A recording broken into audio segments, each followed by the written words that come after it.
Coming soon to theaters near you, the adventures of Ariel and Audrey.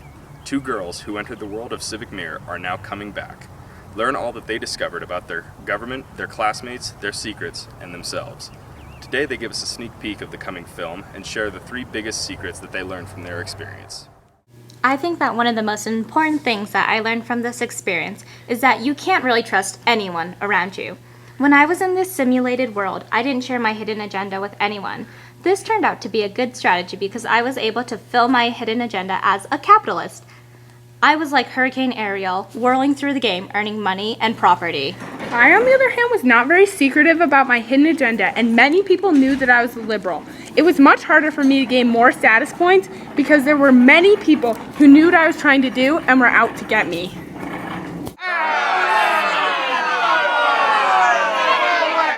Welcome to the Ingrid von Kleidorf show. So, these are my guests, Ariel and Audrey, and we're here to talk about Civic Mirror. So, you guys had a wonderful experience with Civic Mirror? Yeah, it was pretty fun.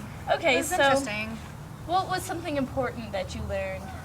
Well, in Civic Mirror, we were provided with 7 family members, you could say, and with them, we would have to buy like necessary items such as healthcare, shelter, food, pretty much like earn more well-being points, and things that are necessary for living and stuff like that. The consequence for not getting these items was death. Death? Did you hear that? Death? I know. It was harsh. It was harsh. In the first year, I didn't provide food, education, or housing for my family members, and this turned out to be a really bad idea because 3 of them died. I'm so sorry for your loss. I too lost 3 members of my family. Okay, moving on. Tissue, please. If only I was able to provide for my family, they'd still be alive. I paid for my consequences. Ariel is a sensitive soul, and this tragic adventure has changed her. She was shocked by how quickly people changed and how easily people that she called friend would betray her. She went through a period in time in which she was very depressed because people weren't speaking their minds.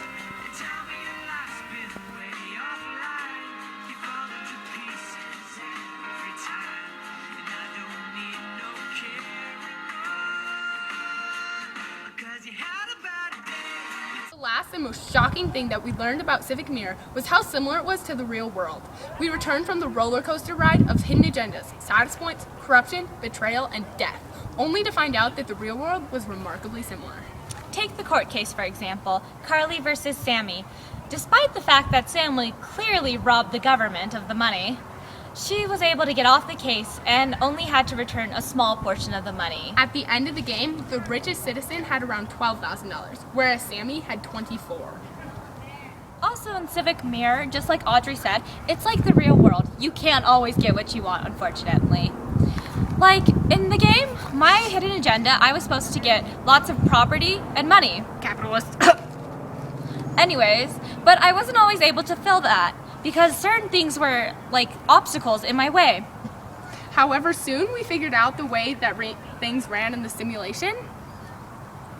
And we managed to make it out alive. Do you want to see more?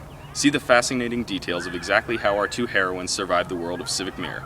What really happened in the Carly versus Sammy court case? How did the oligarchy come to power? Who betrayed who? What exactly happened to Audrey and Ariel? The Adventures of Audrey and Ariel, coming to theaters near you June 11th. It